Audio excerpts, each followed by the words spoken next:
Well, we did basically $4,000 worth of tests.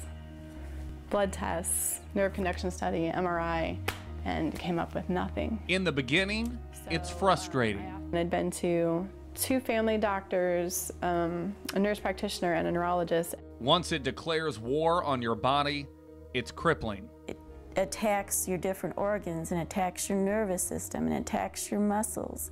It attacks your brain. But according to Centers for Disease Control data, Lyme disease barely exists in Missouri.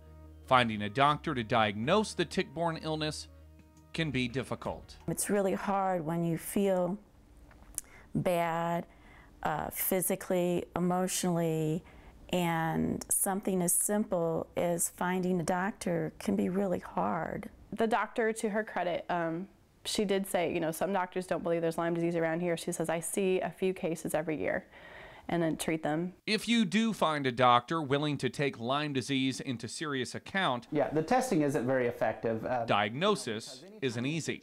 Our first test came back negative in his office, which the standard test that most doctors' offices do, the ELISA test. It can take several weeks after infection for the body to produce sufficient antibodies to be detected.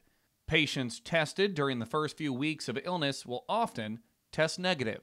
Patients that have diseases that don't make sense or symptoms that don't go together, the best thing is keeping that open mind so that you can look into possible causes. Treatment is even more controversial. We've been told already, you know, now that we're into our 2nd month of antibiotics, that they're not going to give us any more. Guidelines from the Infectious Diseases Society of America call for standard treatment of a 2-week course of antibiotics. But the International Lyme and Associated Diseases Society guidelines say continuing treatment for several months or even longer is reasonable.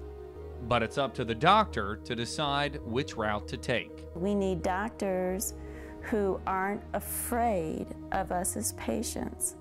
I have had more than one doctor that say, I don't want you as a patient, you are too sick.